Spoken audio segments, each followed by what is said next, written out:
This is the question you need to be asking, not when things are going to go back to normal. What if they don't go back to normal for 3 years?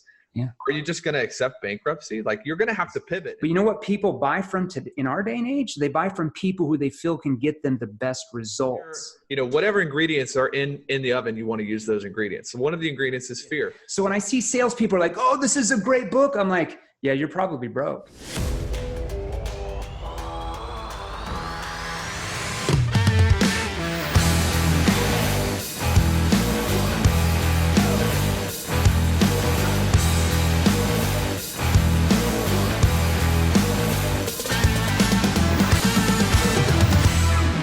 All right, welcome to the show. Closers are losers. Remember, if you are still using old school closing techniques from the dinosaur ages of selling, and you are pushing and manipulating your potential customers into trying to buy what you sell, you are literally losing sales in our day and age with today's information age buyer. So today I've got a very special guest on here with me. I've been wanting to interview this person for a few months now. This gentleman, Taylor Welch, is the founder and CEO of a company called Traffic and Funnels. He's been doing that for several years, just in 4 years, actually, starting Traffic and Funnels, which is a high-level business coaching and workshop firm that grew from 0 bagels all the way to 8 figures in the last 4 years. Now, in less than 1 year as well, his company, Wealth Holdings, which is a real estate investment firm, did the same thing. Within 15 months, another one of his companies, SalesMentor, which is sales consulting business, grew from nothing to multiple 7 figures per year.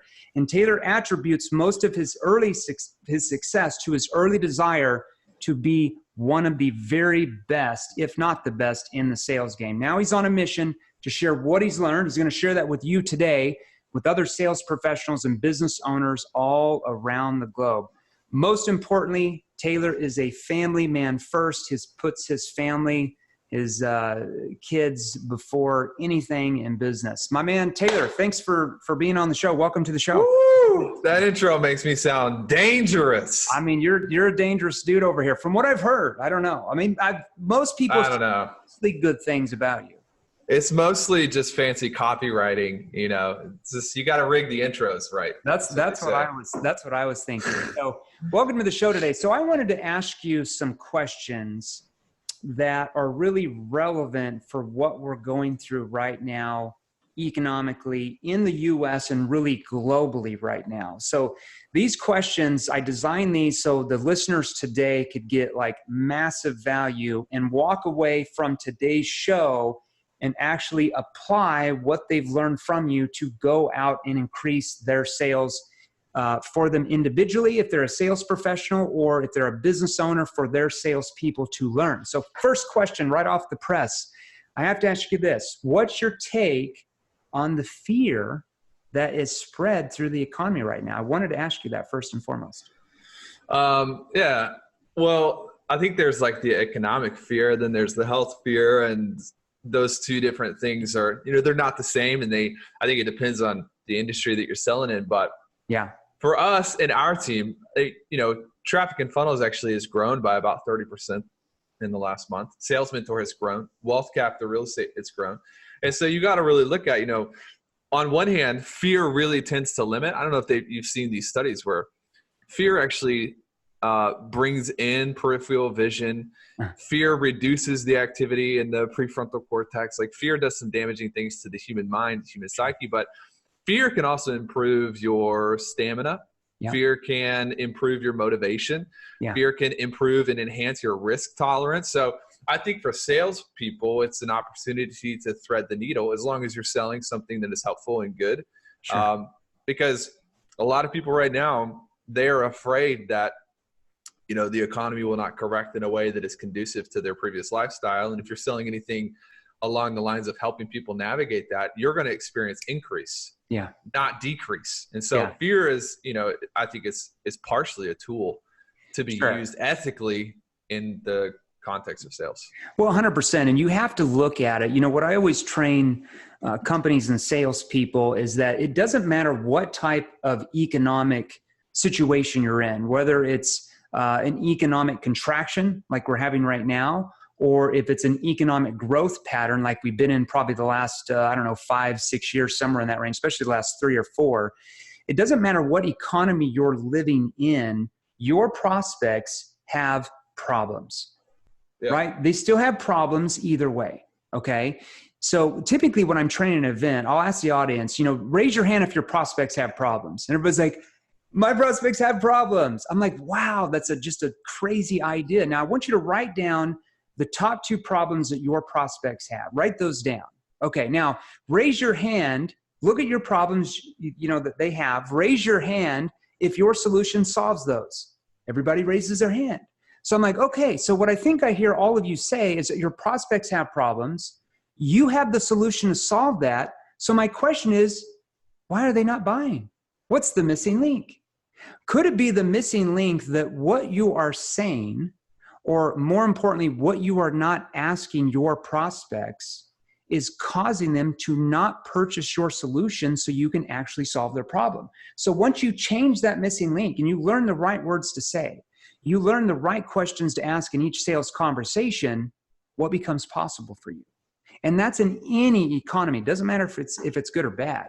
You always have the solution that can solve their problems, but you have to know the right questions to ask in that conversation to get them to realize that psychologically and make it their idea, not your idea that they should do it. And you have to be bold enough to ask the questions you need to ask. So when you talk about fear, what about the fear of the salesperson?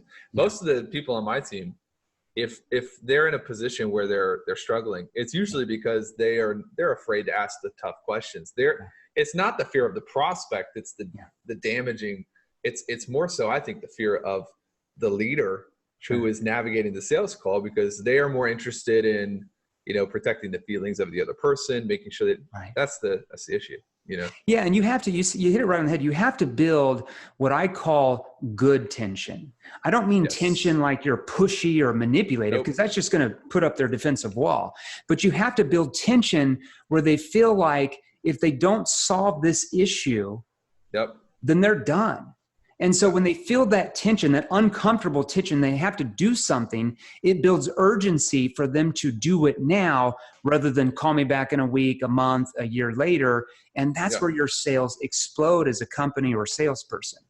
One quick note on that. Here's the difference between internal pressure and external pressure. Yeah. I was at an event about a year and a half ago where I first kind of coined this, and everybody thinks of pressure as external pressure. This is your old school, force them to make a decision, buy the pen or you're dead, but the new way to do it, pressure is still absolutely a part of the recipe. But it's internal pressure. It's the pressure that somebody feels for their own families that, I have to step up and make a decision that can be created in a way that is still respectful to the buyer. Sure. Yeah. We call that a consequence question. So, Mr. Jones, what are you going to do if nothing changes though? Yep. I mean, if you keep doing X, Y, and Z and keep doing this, or what are some of the possible, have you thought about some of the possible ramifications if you don't solve this? Yeah. It's a consequence question that gets them to think, right? It's all about using sales techniques that work with human behavior rather than, like you said, using old school techniques where you're manipulating, pushing that work against human behavior. It's all about them pulling you in by your questioning ability rather than you trying to pull them. They're just going to resist. All right. That was good. All right. So this question I really wanted to ask, I know a couple listeners actually sent this in.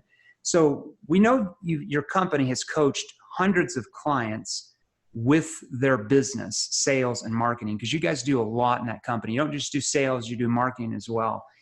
How have you been able to help them and expand and adapt to actually thrive during these tougher economic times? What are you guys doing? It's a very big question. It's a very broad question.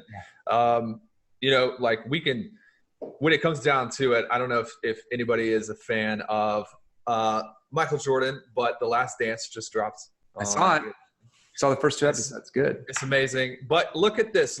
When you have a professional athlete who is a leader of a team, there is the work they do off the court and then the work they do on the court. People don't effectively separate these things out. And so right now we're on the court. We are in the middle of vast opportunity. Yeah. But off the court, there's all of the maintenance activity that you need to do as an athlete, which make no mistake, salespeople are the best athletes in the world. They just have, it's not the body, it's the mind. Yeah. And so, everything starts with the thinking. Everything starts with your ability to maintain composure. Sure. And for clients specifically, we've had thousands and thousands and thousands of clients through TF, high ticket clients, people that we work one-on-one with and in group. And one of the main things is really maintaining that ability every single day to maintain focus on the target. Okay. We can talk specifically. I know that this show is mostly for sales professionals. Sales professionals, business owners for sure. Yeah. I mean, so right now, I'll just give you an example.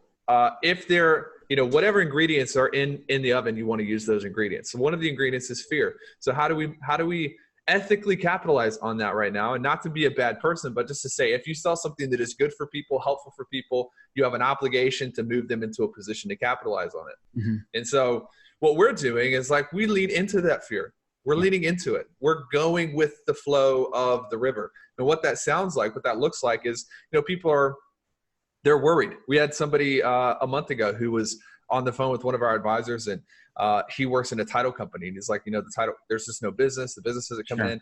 And what an amateur salesperson would be like is like, well, you really need to think about, what you want, and like, everything's going to go back to normal. But a professional salesperson says, let me ask you a question. What if things stay like this for a year? Are you prepared? Are you adaptable enough? Are you agile enough? Like, what if this doesn't change? This is the question you need to be asking, not when things are going to go back to normal. What if they don't go back to normal for 3 years? Yeah. Are you just going to accept bankruptcy? Like, you're going to have to pivot, and better pivot now than later. So we're leaning into that. Mm-hmm. That thing is already there. That fear is already there. And we're capitalizing on it in an ethical way. Does that make sense? You're creating, 100%. You're creating that good tension. And I think that so many salespeople just miss this boat, and they don't train, like the best sales professionals in the world, ones who are W-2 or 1099 that make over 7 figures a year in commissions, they train extensively. They're just like Michael Jordan, right? So, we have a motto in our company that training something you did, or is training something that you do? Yeah. That's what we ask companies. Is training something that your salespeople did, or is it something they have to do each day? Because if they're not training, if they're not learning something new each day, they're regressing. I remember back in 2008, 2009, I was a really young dude in sales, just out of college, maybe 3 years before that, 4 years ago. And I remember when the economy collapsed, kind of like now, right? People losing their jobs left and right, and salespeople in my company incomes were like dropping in half, or they were getting fired, and my income kept going up. Okay, like in 2006, I think I made like 780 some grand that year. I was a top guy. But then in 2008, 2009, my income went from 780 to 1.3 million in straight commissions as a W-2 salesperson. Talk about high tax rates, let me tell you. But people were like, what the hell are you doing? Do you have extra leads you're not telling us? Or are you lying to everybody and that's why they're buying? Nothing could be further from the truth. I just knew what questions to ask in even economic uncertainty, like you said, that were challenging them to want to change their situation. And because of that, they felt that urgency to move forward and buy. But was I just using the same techniques that I used 5 years before, didn't read any new books, didn't learn? No, I was getting up every day, studying for at least an hour, hour and a half, reading on the weekends. While my friends were going out having fun on the weekends, I was crafting my skills. And that's why I earned them 10 to 15 to 20 times to 1. Just a quick note on that is I think the one of the spectacular things about what you said is that people's first default reaction was you're cheating, or you're not telling us something, or it's not possible, or you're lying, Yeah. And it's crazy because what you believe is possible is a direct indication of what you're willing to do to go get it. Yeah. And that's another big thing, especially like with the people on our team. It's like, if you don't believe that you can earn $1 million, if you don't believe that, people think we're crazy, that we're lying in our marketing, because our average across the board is about 60% close rate. Yeah, they think we're not telling the truth. Well, if you think that it's a lie, then you're not going to do what you did and study and grow because you don't think it's possible. Yeah. The people who are the greatest in the world, they first believed that they could. Yeah. Or else none of it would have happened. Yeah. They believe in their mind that they can, like Michael Jordan. And all top athletes have top coaches, top mentors. Tiger Woods has a hitting instructor, for hell's sake. Even when he was the #1 ranked golfer in the world, he was always practicing because he knew that if he stopped, he would completely lose his edge. He would completely he would not be the best anymore at all. 100%. So that leads us into the next question. What do you think is the biggest opportunity right now that most sales professionals are just completely missing out on? What are your thoughts on that? From a tactical standpoint, I think people right now, specifically relating to the climate and the market and the economy and the health crisis and all of these things, like people are searching for leaders. They're searching for clarity, for certainty. And I'm sure you do a lot of training on certainty. This has definitely made its rounds through the biggest sales organizations in the world. But right now, more than ever before, people have said again and again and again to people on our team, I bought because you were so certain. Right. You were so confident. The weight with which you said that this is possible, it impacted me. And I borrowed confidence from that. And when you can't go to the news and get certainty, you can't go online and get certainty. You can't go to the grocery store and get certainty. I mean, nobody's giving people certainty right now. It's all up in the air. So you can imagine the drink of water, the breath of fresh air it is when you get on the phone with someone and they are like, you know what, we've been here before. Sure. We know exactly what to do. We can take you with us. Yeah. That certainty is really, really powerful. And part of that comes from, like you said previously, just doing the work. Yeah. Like waking up in the morning and training and the fear that people are carrying, how much fear is projected in sales calls. It's not even the prospect's objection. It's your objection being projected and mirrored back to you, Yeah. Certainty is only gained by knowing the right skills, right? You can't be certain. You can't be 100% confident if you get on a call and you wing it, right? There's no certainty in that, right? So you're talking about is straight truth. It's not like your salespeople are saying, oh, you should do this because of this, this, and this, because that's coming from their opinion, right? That's most prospects, that goes in one ear out the other because they hear every salesperson saying that our product is the best. How many salespeople that are selling say, oh, we've got the 5th best product in the market? No, everybody says they're the best, right? The way that they're creating certainty is the questions they're asking those prospects and their listening skills. Just doing that creates certainty in that prospect's mind that person is not like all these other salespeople trying to stuff their solution down their throat. And they feel that, right? They feel that energy that your salespeople are more focused on whether or not that person has a problem that they can help them solve, rather than most salespeople focus on just making a commission off that call. And that completely separates conversion rates, like you said, from being like 5 to 8% compared to 50 or 60% is that certainty 100%.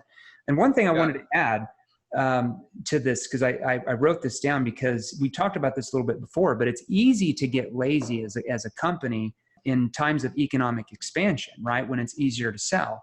But in times of economic contraction, every shortcoming your salespeople have in their skill level will only be magnified, will only come out even more, and it will cause your salespeople to lose sales they really could be making 100%. And we talk about, I always talk about when I train companies that there's three errors of sales and sales learning. There's error number 1, which you kind of hit on a second ago. That was back in 50s, 60s, 70s, 80s, where, more boiler room selling, wolf on Wall Street, manipulate them, posture them, push them into doing something that you want them to do. Be excited when you sell, tell them how great the product is and somehow they're going to be excited, right? That's error number 1. Then in the 80s and 90s, we moved into what's called error 2. That's more consultative selling. And you were taught that you needed to ask questions, such a revolutionary idea. But you needed to ask questions to find out the needs of the prospect, logical-based questions like, oh, what's keeping you up at night, Mr. Jones, right? Kind of the old cliche question.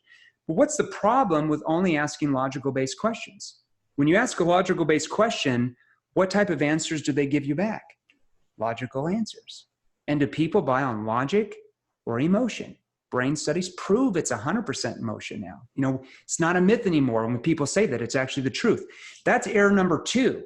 And then error 3 has come around where you're the most persuasive when you allow others to persuade themselves. That's exactly what you're talking about. And that's by asking the right questions at the right time, what we call dialogue, or we call that neuroemotion persuasion questions that get the prospect to persuade themselves rather than you trying to chase after them and persuade them. Now, what's the problem with these errors? Most salespeople have learned sales techniques from error 1 and maybe error 2. But where is the prospect today in 2020? They're in error 3. So salespeople are using techniques from 30, 40, 50 years ago, trying to sell to error 3 prospects, and they wonder why they're getting so much rejection and they can't make any money. You have to be in error 3 and learn those skills if you want to sell today to effective buyers like you guys are, 100%. Yeah, okay. It's good, bro. Wanted to ask you. You're smart. You are smart, bro.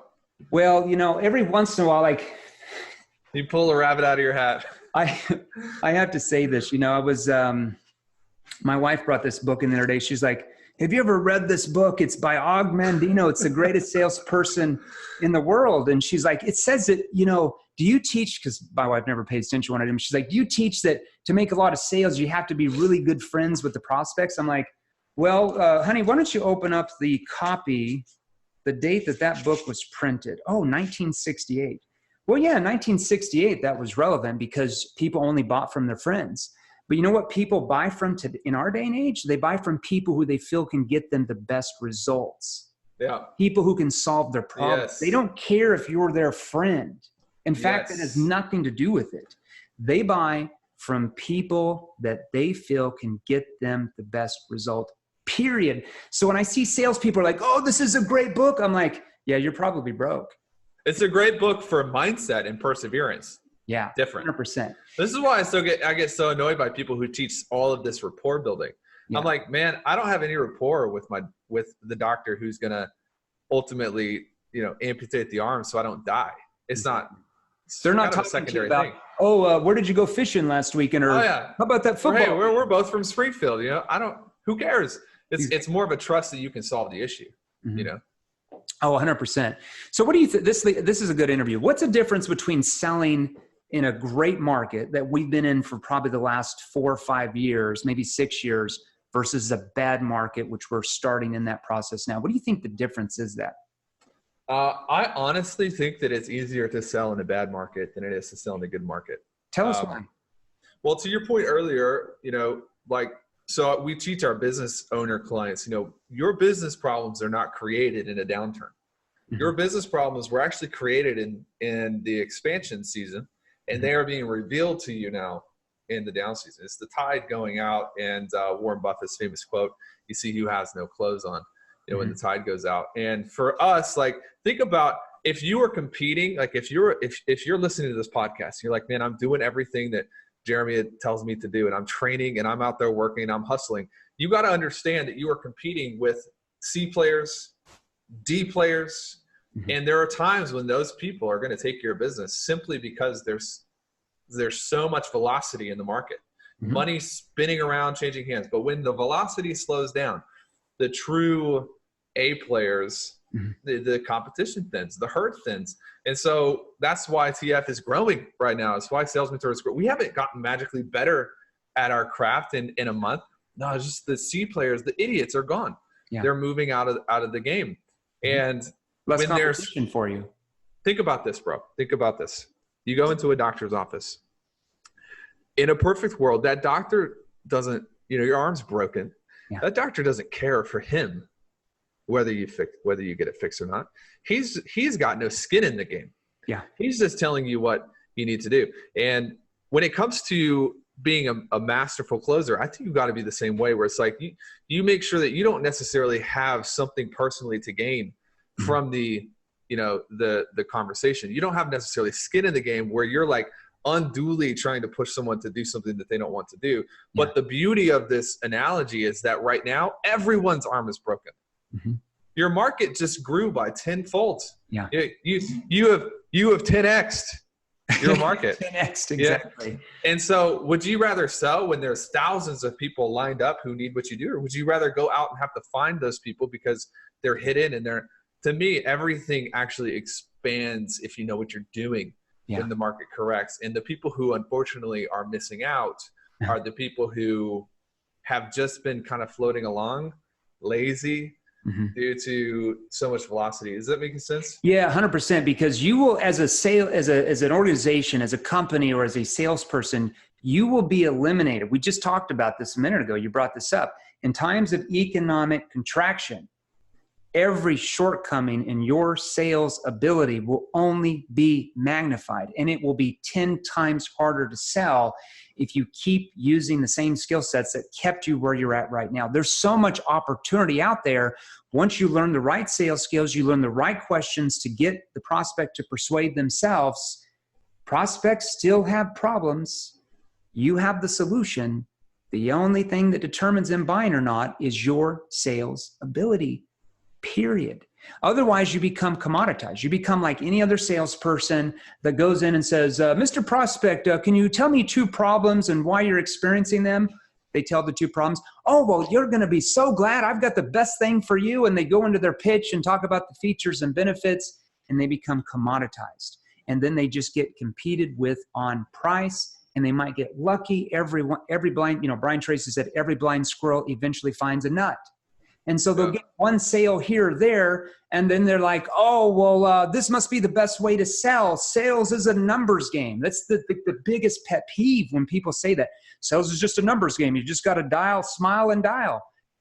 My God, who would want to sit there and work for 10 to 12 or 14 hours a day and call hundreds of leads to make one sale maybe? Like, God, I mean, you'd be so burned out after 3 months. Like, who in their right mind? I think people are starting to realize that it doesn't matter how many times you put in a motivational CD to get pumped up.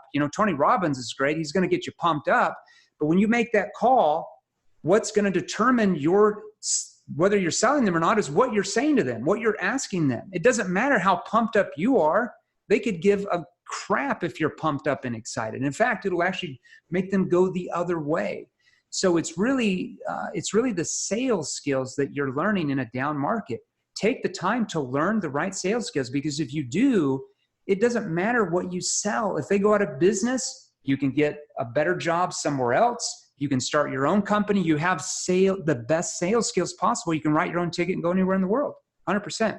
All right. Yep. This is a good interview. What do you think is the single biggest financial mistake you see sales professionals make? I wanted to get your thoughts on that. From a sales perspective, I'll just separate this into 2 answers.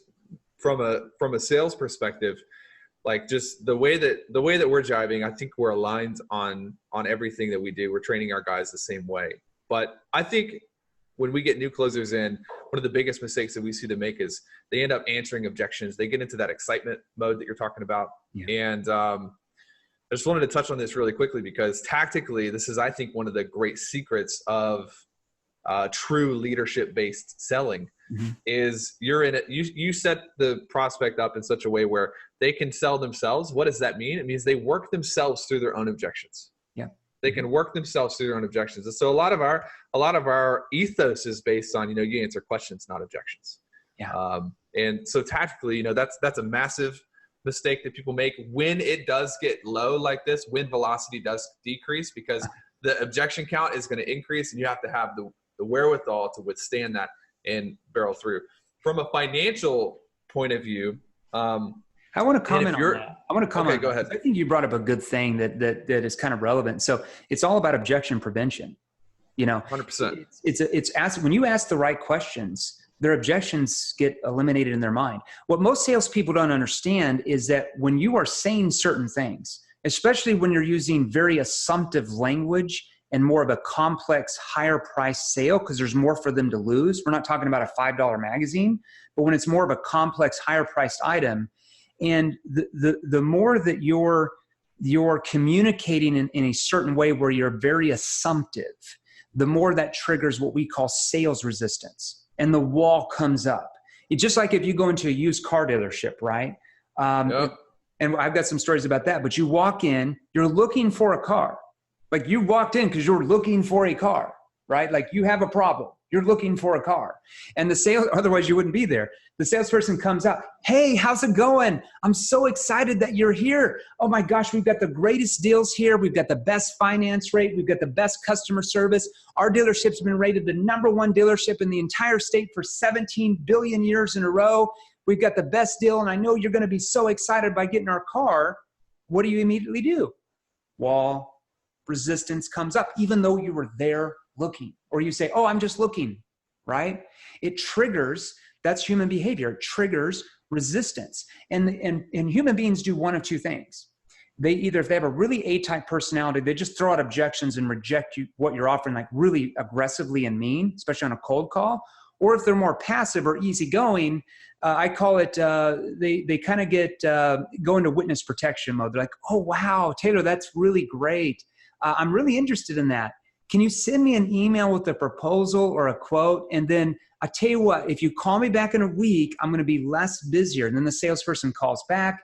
They don't answer. They don't return the voicemail magically. They don't respond to any more emails, and they go into witness protection mode. So the salesperson is actually triggering that person to react that way to them. You see what I mean? Yeah, and in pushing what you feel like the person cares about without knowing what they care about, you actually create new objections because you don't actually know. Like, of course they're looking for something, but you don't know what that is. You don't know why that is. You don't know how long they've been waiting to come in. Like, there's so many, especially if you're selling information. I mean, my God, like there's times when I've listened to calls and it's like, man, you just gave this person 17 objections that they didn't even ask about because you wouldn't shut up. Yeah. You know, less is more. It's 100% less is more. Yeah. And here's the power behind asking the right questions. You know, I'm always harping on the right questions, but it's so true. And I'm not talking about consultative questions like, what's your budget, Mr. Prospect? What are 2 problems I have? Those are just surface level questions. If you're asking surface level questions and you don't know how to probe off their answers, if you don't know how to clarify what they're saying back, you can't bring out that person's emotion. And if you can't bring out their emotion, if you can't bring out their problems, you know, we talk about becoming problem finders even more than problem solvers, because in the day we live in with the information age buyer, where they know everything about you already from the internet or social media, you know, it wasn't like that 20 years ago. We have to even be better at problem finding than problem solving, because if we can't ask the right questions to that prospect that help them find or realize what their problem is that they might not have even thought they had, or maybe they buried it in their subconscious mind and it's just kind of there, a dream, a goal that they just don't think about anymore. If we can't help them find what that problem is or how bad that problem could be, not by telling them, but by asking them questions where they tell themselves, it's impossible for them to ever make a buying decision so you can actually solve their problem. So you have to be better at problem finding right now than problem solving, because you can't solve problems unless you can help them find what those problems are. 100%. Good, man. I love this. Wanted to ask you this. This is an important question. What do you think the difference is between, because I think a lot of companies don't realize how sales has really changed. Like the consumers change. I think they realize that some in their marketing, but I don't think they've caught up a lot with their sales changing. So what do you think the difference is between selling maybe 10, 20 years ago to those type of buyers compared to selling today to today's more information age buyer? It's a great question. I got lucky in that I actually started in copy. My first line of study was copywriting. The greatest salespeople in the history of the world were old school copywriters. The reason I say that is not because their stuff translates perfectly to today, because it doesn't. But I say that because imagine having to sell the way we do on a phone on a piece of paper. Yeah. And I think you take Eugene Schwartz, you take some of these old guys, you bring them into the modern world, and they would adapt instantly and clean up. They would crush because they understood psychology so well. And so when it comes down to it, you're talking about finding problems. There's different stages of awareness. Eugene Schwartz published a book called Breakthrough Advertising. In fact, I've got a training that I can give to your crew that talks through, sometimes you find problems, sometimes you uncover them, sometimes you create them. Yeah. If you're in a certain line of work within a certain industry, people don't even understand that they have a problem, and you have to actually show them and connect the dots. But, you know, if you go through and look at history, because history is a wonderful teacher, most of the problems that we're experiencing now in government, society, like actually we could have fixed them if we would have gone back and studied our mentors of old. Sure. But you've got the 1950s and everything is product based. So, the old advertising that you see of Rolls Royces and everything. So I'm explaining this to you so I can explain my opinion of how sales has changed and how it's changing. Product based, we went from product based where you had beer companies and car companies and you'd sell butter and people wanted to know that the product was superior. That's all they cared about. Right. And then you transition into opportunity. You got 80s, 90s. You talked about consultative selling. A lot of this was opportunity based, stock pickers, people coming up. It was the great years for America. Wolf on Wall Street. Wolf on Wall Street. Opportunity for you. Bingo. That's where they all got big.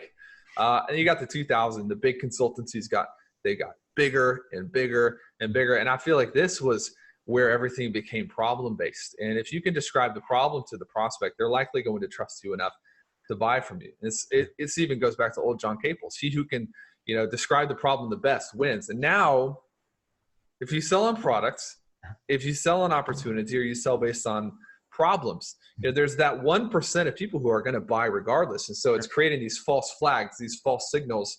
Yeah. But the true definition, from my opinion right now, is people now want leaders that can help them navigate forward. And they want trusted authorities, right? That's what we call trusted authorities. Trusted authorities. So, I created this idea of 3 rules of selling. And rule number 1 is your job as a sales professional is to help the prospect do what is best for them. Sure. That's it. Like, you disconnect from the sale. You can disconnect from the outcome. I'm getting on a call with you. My only goal in this call is to help you make the right decision. Yeah. Rule number 2 is that what is best for you, Jeremy, is likely outside of your comfort zone. Because if it was in your comfort zone, you probably would have already done it. Yeah. All right. And then rule number 3 is, you're going to fight to stay inside of your comfort zone. Here's the dichotomy. For someone to get what they've always wanted, they're going to have to do what they never wanted to do. Sure. Because if you don't, you could become comfortable with being uncomfortable. Yep. That's it. So today, that's where we are. That's how it's changed. It's like people logically say they want the best product, but they don't actually care about that. It's not actually their main motivation. Like you said earlier, people buy on emotion, they justify with logic.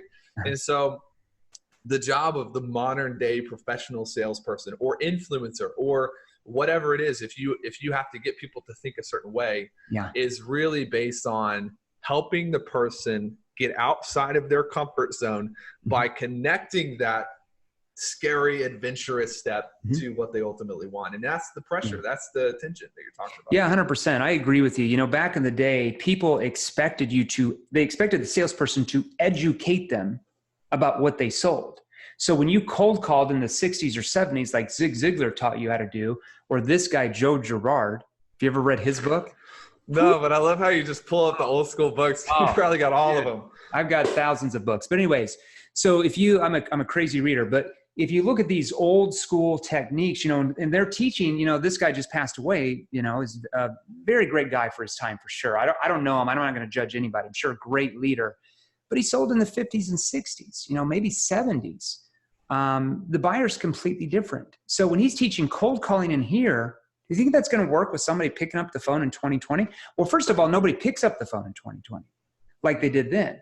In 1965, they might answer the phone and listen because they wanted to be educated. That was normal. People get solicited 24 hours a day, 7 days a week in our society today. Think about it. You wake up in the morning. You get on your phone, on your Instagram, on your Facebook. Somebody's trying to sell you something. Automatically, first thing you see. Or your friend just posts something about their new MLM with their vitamins that they're trying to sell you. And then you get a text message from your cousin Maggie that wants to come over because she just got involved in Amway. And then you get up and you turn on the TV and the commercials are trying to sell you something. You're done. Yeah. The car and the radio's trying to sell you something. And then you drive down the road and there's billboards all over trying to sell you something. Prospects are so used to being sold all the time that they have built what I call this defensive wall. So if there's certain things you say in your process, trigger that wall to come up. And salespeople don't understand because they're so assumptive rather than what I call it, using more neutral language. You're not negative, but you're not so positive. You're neutral. You're there to focus on whether there's a sale to be made in the first place, because I'm not quite sure I can even help you yet. You know? Yep. And so they're constantly sold. They put up the wall, and salespeople don't realize that certain words they're using trigger that wall. So once you eliminate those words from your vocabulary, there's no wall. It's so easy to sell. And I bang my head against the wall when I see these salespeople. Like I follow these blogs where they post sales humor all day, and they'll be like, oh, you know, these memes where people are just always losing. And I'm like, you guys don't have to lose. Selling is so easy if you have the right skills all the time. What do you think the role of trust is in the sales process? I wanted to ask you that as well. We've kind of talked about it, but what are your thoughts? I mean, yeah, I think a lot of people overvalue it, and it is likely not as important as what people think. You know, there's that whole old school marketing thing where it's like people buy from people they know, like, and trust. No, they don't. They don't, because you actually don't know half of the people you buy from, really. You know, I think it rises and falls based in proportion to the risk or the pain. You know, like I have a baby girl. Her name is Kate. She just turned 1 year old a week and a half ago. So life is great. If she's 100% going to pass away, and there's this new experimental thing, and it's a 20% chance she's going to make it, do I need to trust? Where's the value of trust in that conversation? Sure. You know? It's results. Yeah, it's results. The doctor gets results. It's the inevitability, and this is an amazing question that I think you touched on earlier. There's always two sides to risk. The first side of the coin is what happens if I do this and it doesn't work, and that's what everybody's obsessed with. What happens if I try this and it doesn't work? What happens if I take this program and it doesn't do what I want? But the flip side is what happens if I do nothing and nothing changes? What's the consequences of that? What's the consequence? Ramifications? And when people can realize the inevitability of their situation, if they do nothing, trust all of a sudden doesn't really matter as much. You know, I want to trust you because, you know, Jeremy, you seem like a good guy and everything, but I want to make sure you don't steal everything from me. But that's not a ton of trust. That's a little bit of trust. And the biggest motivator for me is, you know, I've realized that it is inevitable that anything is going to change unless I change myself. I think that's a far greater player in the game than trust is. Oh, 100%. I 100%. Trust is definitely overrated. Trust is only built by them looking at you as someone who's going to get them results. We talked about that. If they look at you as the trusted authority. Now, how do they look at you as the trusted authority? You can have a prospect that has never heard of your company, doesn't know anything about you, never heard about you online or anything. And if you have a conversation with them and you're asking the right questions and you're listening, like true listening, not just listening for a space to jump in with your solution like most salespeople do, but you're listening to really not just what they're saying, but what they mean by that. That's true listening. When you have listening skills like that and you're asking the right questions that gets them psychologically to find problems that they might not have even thought they had, like you said, that instantly builds trust in their mind that you are an authority figure. Just like you go to the doctor. They don't sit there and talk to you for about 30 minutes about your family and then give you a diagnosis. Like, oh, just your back hurts. Oh, here, take this. Because you wouldn't trust them. Even if they talked about your family and you were both from the same town, nobody cares. All they care about is the doctor's questions they're asking, and that pain they're describing is real in their mind, and they want to solve that. That's why they go with that doctor, not because they talked about how they both like to fish. Who cares? Nobody cares. Who cares? Nobody cares. Nobody cares. Okay, so I wanted to ask you, why do you think most sales are lost by the salesperson? We have already touched about this, but I want to go into a little bit more deeper. Why do you think most sales are actually not because of the prospect, but because of the salesperson? I mean, either the salesperson's dumb and thinks everything's a numbers game. That could be it. I think they think it's a numbers game though. Well, but because part of it is, I think part of it is real. I mean, think about this. You're on the plate. You're wanting to hit a home run. Yeah. And you have no pitches, but you're the greatest batter in the world. Nobody knows who you are. Right. Nobody cares. You have no pitches. You have no opportunity. But then people just overemphasize it because they're lazy. You know, they don't want to. There are certain people in the industry today who don't really want to admit that they need to update their processes. And so they blame everything on the numbers. You know, if you have a shitty process and you have 100,000 calls, you're probably still going to make some money. Sure. And so people are trained by that, and they maybe slip into that from a justification. Yeah, that's what they're standpoint. told. I don't know. That's what they're told by the old sales gurus. That's what they're told, right? Yeah, I would say more than anything, from my experience, and I think your experience is superior to mine and the people that you've trained. So I'm interested in your answer as well. But from my experience, it is more than anything an identity issue and a confidence and certainty, all that flow out of your identity. And I think people have to take this seriously, because when you are in a conversation, you're seeing a mirror of yourself. It's fascinating to me how many sales my team has lost, not because of the prospect's objections, but because the salesperson's objections that are just projected and mirrored back. You don't think that this is really a good move. You don't have the certainty. You don't have the faith. You don't have the confidence. And I'll never forget Eli. Eli made me study this. He made me in 2019. He made me start studying energy, levels of energy, power versus force, all these things. Yeah. And I was blown away by how belief is a currency that's actually transferred to the other person. And so that would be what I would say is most of it is internal unhealth that's projected out on other people. I agree.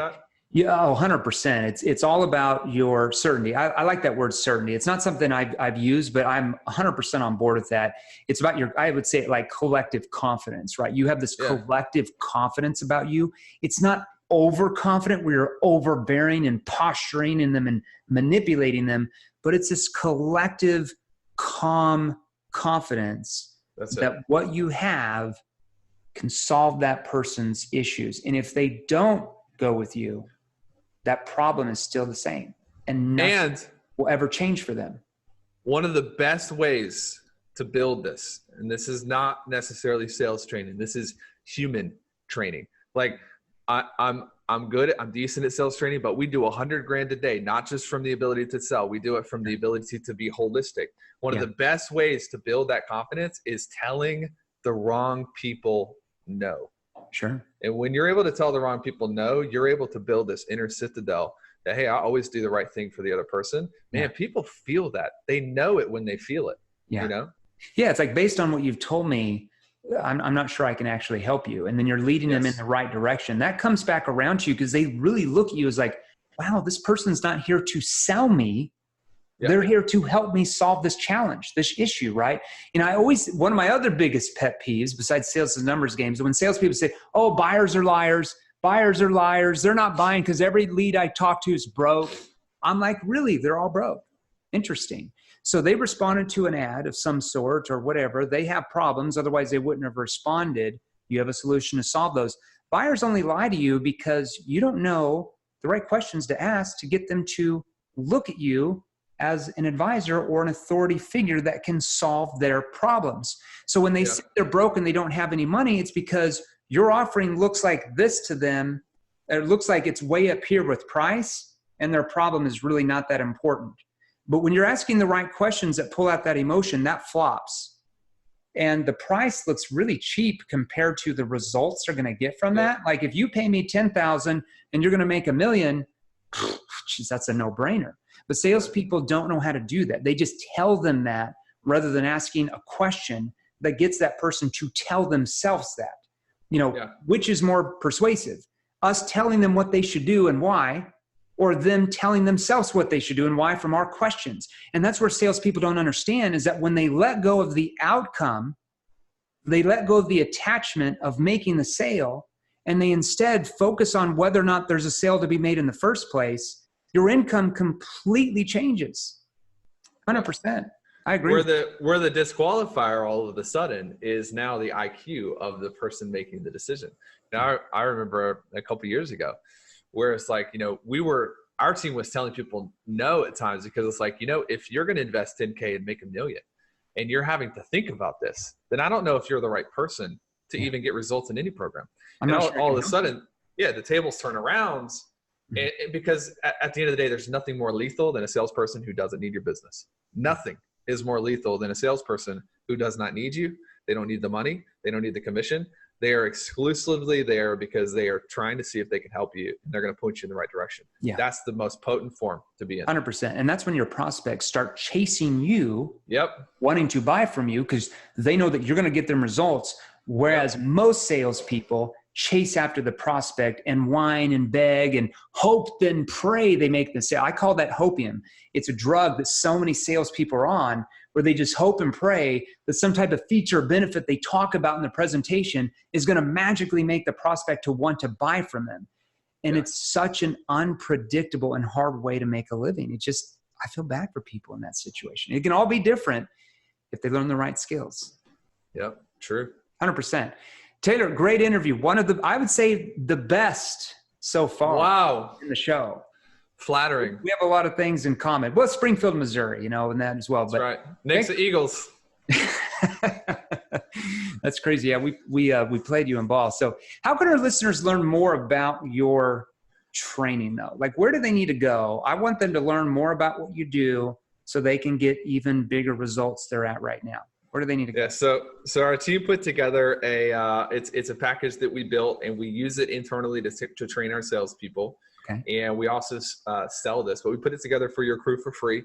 Okay. The salesmentor.com/reflex. Okay. /reflex. And the reason that I named this Reflex 3.5 years ago is like, I want to take my philosophy and my methodology so that buying for the right person is just a reflex. They can't stop it. They can't change it. It is a psychological reflex to what has been presented to them. So the salesmentor.com/reflex, it's absolutely free for your people. Love it. And then people can follow us online, Taylor A. Welch, Facebook, Instagram, etc. So yeah. What's your IG again? It's Instagram.com/Taylor A. Welch. Taylor A. Welch. Follow Taylor Welch on Instagram, 100%. Awesome. Any last words of advice for our listeners?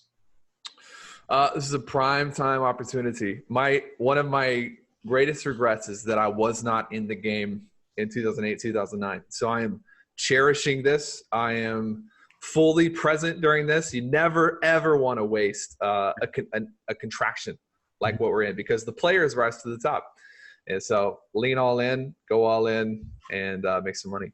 100%. Taylor, thanks for being on. Everybody, thanks for listening to the show. We will see you on the next episode. Remember, if you're still using old school closing and sales techniques from the dinosaur ages of selling, you are getting average results at best. You can change all that. Tune into the show. We'll talk. Now, if you're serious about joining the top 1%, I mean the top 1%, and you want to experience more training content just like this, click the links right over there. Right over there, they're exactly what you need to see next. You see, I release new episodes featuring top salespeople and sales authorities, multiple six-figure, high six-figure, even seven-figure earners every Monday, Tuesday, and Wednesday every single week at 10 a.m. Eastern, 7 a.m. Pacific Standard Time. And if you're new here, do yourself a favor and smash that subscribe button right below, and join our new Facebook group, Sales Revolution. You see, it's free, and there's a link in the description below just for you. We put it there for you. Finally, I make posts on Facebook and Instagram each and every day with more tips and training, so be sure and follow me and turn on your notifications. So make a comment in the first 7 minutes to any of my latest posts, share this episode, and there's a very real chance that you're gonna win some killer prizes. And here's the thing. Don't sit on the sidelines. Don't be like everyone else. Get into the game. Join the sales revolution. Stay active, get involved, learn the right skills, and we will show you how to take your life and income to a level that most only dream about. Stay safe. Talk to you soon.